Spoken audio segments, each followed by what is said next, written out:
Shalom, Bapak, Ibu, Saudaraku yang saya kasih di dalam nama Tuhan Yesus. Salam damai sejahtera. Di mana di pada pagi hari ini kita masih dibanguni dengan sehat walafiat.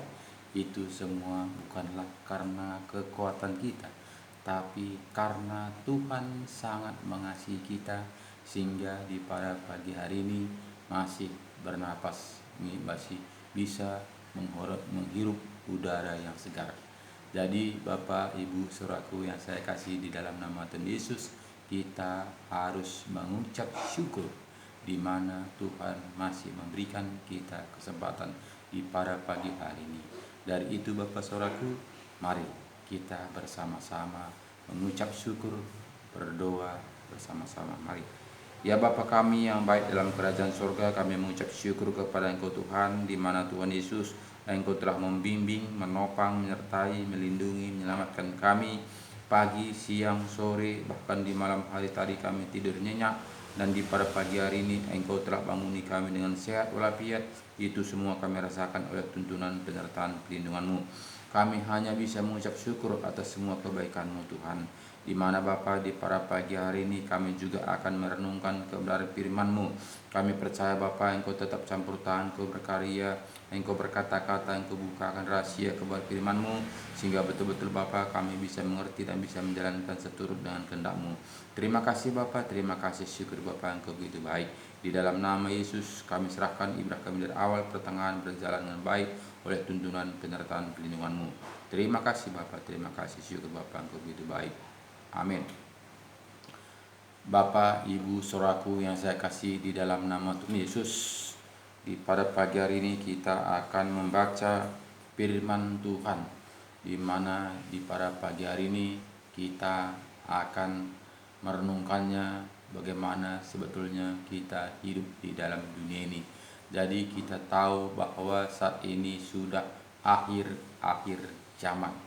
Jadi setan sangat gencar-gencarnya untuk menina bobokkan kita, untuk menangkap kita, untuk menawan kita, untuk menggoda kita.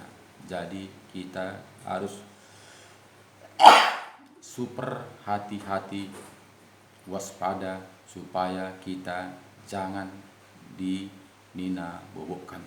Jadi Bapak, Ibu, Saudaraku yang saya kasih di dalam nama Tuhan Yesus, mari kita buka Alkitab kita dari Matius 24. Matius 24 kita buka dari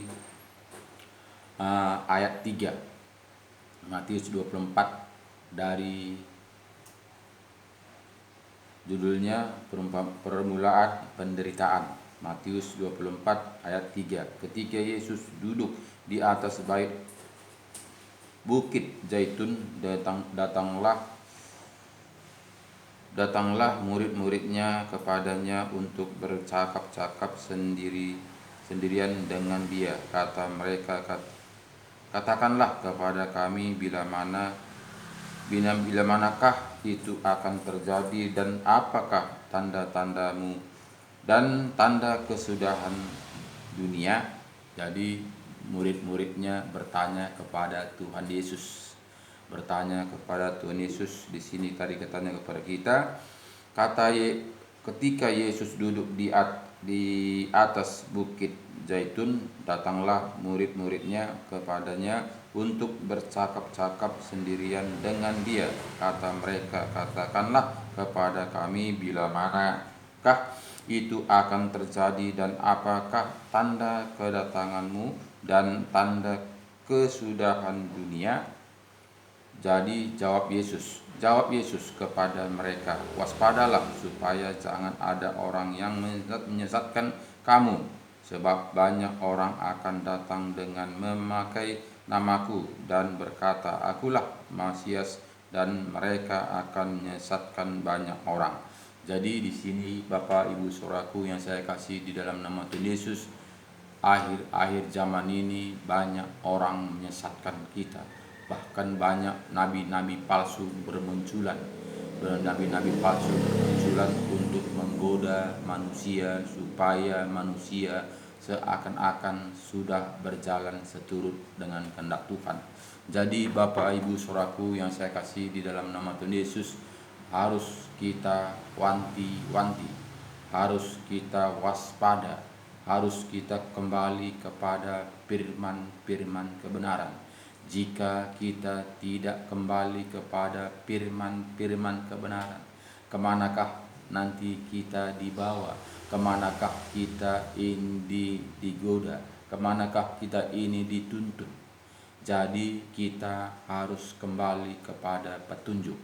Yesus tahun 2000 lalu dia sudah mengajari kita, sudah membimbing kita, sudah memberikan surat kepada kita supaya kita wanti-wanti, supaya kita waspada, di mana Yesus menulis surat kepada kita, sebab banyak orang akan datang dengan memakai namaku dan berkata aku Mesias, dan mereka akan menyesatkan banyak orang.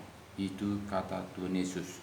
Jadi kita harus wanti-wanti supaya jangan kita terbawa arus, supaya jangan kita digoda oleh dunia ini, sehingga kita merasa kita sudah nyaman dan kita sudah merasa kita sudah duduk di tempat di mana yang dijanjikan Tuhan kepada kita. Jadi harus kita melihat kembali kepada petunjuk supaya kita jangan hilang arah. Jika kita hanya mengikuti ajaran-ajaran manusia, tentu kita bisa kehilangan arah. Kita akan tidak sampai kepada tujuan, karena manusia saat ini banyak untuk mengikuti aturan-aturan manusia, bukan mengikuti aturan-aturan Tuhan Yesus.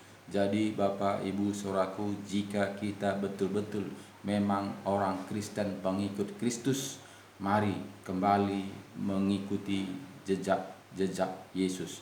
Mari ikuti surat Tuhan Yesus.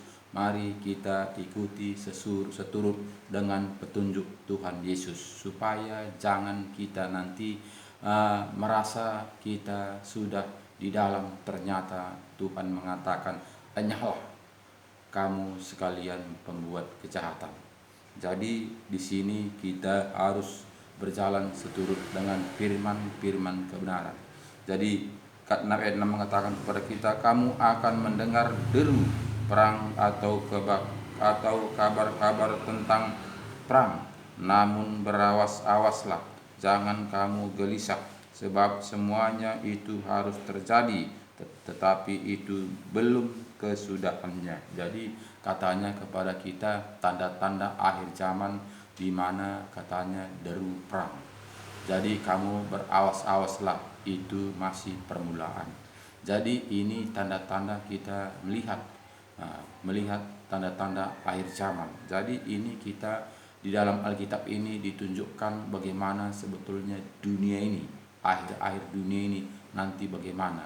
Jadi di Alkitab semuanya jelas dikatakan di sini, supaya kita jangan ragu-ragu, jangan bertanya-tanya, karena Alkitab sudah menubuatkan. Jadi kita harus kembali kepada firman-firman kebenaran, sehingga kita tidak heran-heran, sehingga kita tidak bertanya-tanya, kenapa yang terjadi seperti ini, kenapa terjadi kesulitan seperti ini, kenapa saat ini ekonomi makin merosot, kenapa saat ini mencari uang sangat susah. Jadi ini tertulis di dalam Alkitab supaya kita sudah siap-siap, karena itu adalah tanda-tanda akhir zaman. Jadi kita ada petunjuk, yaitu Alkitab, firman kebenaran yang kita percayai sepenuhnya. Jadi ayat 7 mengatakan kepada kita, "Sebab bangsa akan bangkit melawan bangsa, dan kerajaan melawan kerajaan. Akan ada kelaparan dan gempa bumi di berbagai tempat." Jadi kita melihat di sini katanya tadi kepada kita, jelas katanya kepada kita, sebab bangsa akan bangkit melawan bangsa dan kerajaan melawan kerajaan, akan ada kelaparan dan gempa bumi di berbagai tempat. Jadi kita melihat ini hampir sudah genap, bahkan sudah genap. Jadi ini tanda-tanda akhir zaman. Jadi ayat 8 mengatakan kepada kita, akan tetapi semuanya itu barulah permulaan penderitaan menjelang zaman baru. Jadi ini masih permulaan zaman baru. Jadi semuanya itu Bapak Saudaraku harus terjadi. Apa yang kita alami saat ini harus terjadi karena itu adalah firman Tuhan. Jadi jika firman Tuhan ini tidak sesuai dengan kenyataan, tentu firman Tuhan ini bohong. Tentu firman Tuhan ini tidak betul. Jadi harus jadi apa yang tertulis di dalam Alkitab ini harus terjadi karena itu sudah dinubuatkan. Jadi Bapak Ibu Saudaraku yang saya kasih di dalam nama Tuhan Yesus, kita akan mengerti jalan-jalannya Tuhan jika kita kembali kepada firman kebenaran, karena di sini semuanya tertulis bagaimana kita hidup di dalam dunia ini, bagaimana dunia akhirnya, itu semuanya tercantum di dalam Alkitab. Jadi kita harus kembali kepada firman Tuhan, kita baca Alkitab sehingga kita tidak lagi heran-heran kenapa manusia semakin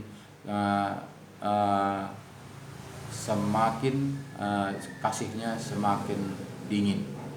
Jadi di Alkitab sudah dikatakan kasih akan manusia semakin dingin. Jadi itu semuanya genap. Kita melihat saat ini banyak orang saat ini sudah mementingkan diri sendiri. Banyak manusia saat ini egois. Jadi itu pengenapan firman. Jadi ayat 9 mengatakan kepada kita, pada waktu itu kamu akan diserahkan supaya disiksa, dan kamu akan dibunuh dan akan dibenci semua banyak oleh karena namaku. Jadi Bapak Ibu Saudaraku, kita akan dibenci banyak orang, kamu disiksa. Ya, jadi memang saat ini kita belum disiksa. Belum disiksa, kita saat ini masih aman-aman saja beribadah. Tapi ini bakal datang karena firman Tuhan menuliskan kepada kita, pada waktu itu kamu akan diserahkan supaya disiksa,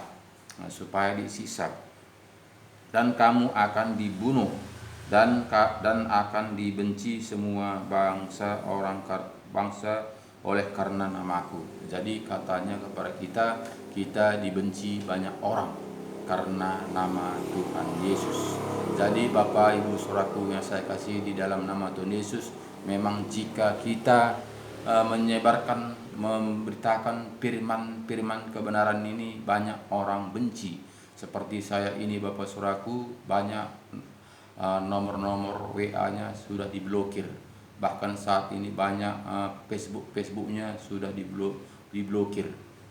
Karena apa? Karena saya memberitakan firman kebenaran. Banyak orang tidak suka mendengar firman kebenaran, di mana saya menyampaikan seturut dengan Alkitab. Jadi seharusnya tidak menerangkan dengan detail firman kebenaran ini. Jadi sebetulnya supaya orang menyukainya, kita ambil firman yang menyenangkan daging, yaitu firman berkat. Tapi saya yang disampaikan ke dalam hati saya itu bukanlah firman benaran, bukanlah firman berkat, bukanlah firman kebenaran diri sendiri, tapi firman kebenaran. Jadi Bapak Ibu Saudaraku yang saya kasih di dalam nama Tuhan Yesus, makanya banyak Facebook saya diblokir, banyak WA saya, nomor WA saya diblokir. Karena apa? Karena tidak senang untuk mendengar firman kebenaran. Jadi Bapak Ibu Saudaraku, itu wajar-wajar saja, karena di sini sudah tertulis, pada waktu itu kamu akan diserahkan supaya disiksa, dan kamu akan dibunuh dan akan dibenci semua bangsa oleh karena namaku. Jadi dibenci oleh karena nama Tuhan Yesus. Jadi Bapak Ibu Saudaraku yang saya kasihi, jadi kita tidak heran. Karena apa? Karena memang sudah tertulis. Jadi walaupun nama saya WA saya diblokir, itu tidak heran. Walaupun Facebook saya banyak diblokir, itu bukanlah heran. Karena apa? Karena sudah tertulis. Makanya saya lihat pun di YouTube, video-video yang saya tayangkan hanya berapa orang yang memutarnya. Kenapa? Karena itu tidak menyenangkan daging, karena itu mematikan daging. Jadi tidak seberapa manusia ingin mengusik daging, tapi manusia ingin untuk menyenangkan daging. Jadi Bapak Ibu Saudaraku yang saya kasih di dalam nama Tuhan Yesus, jika kita menyenangkan daging menuruti kehendak hawa nafsu kita, kemanakah arah tujuan kita? Padahal Tuhan Yesus mengatakan harus mematikan kehendak daging, harus mematikan hawa nafsu kita, supaya kita bisa melakukan seturut dengan kehendak Tuhan. Jadi jika kita mencari ayat-ayat firman Tuhan untuk menyenangkan daging, kemanakah arah tujuan kita jika kita meninggalkan dunia ini? Jadi Bapak Ibu Saudaraku yang saya kasih di dalam nama Tuhan Yesus, marilah kembali kepada firman kebenaran. Karena jika kita tidak kembali kepada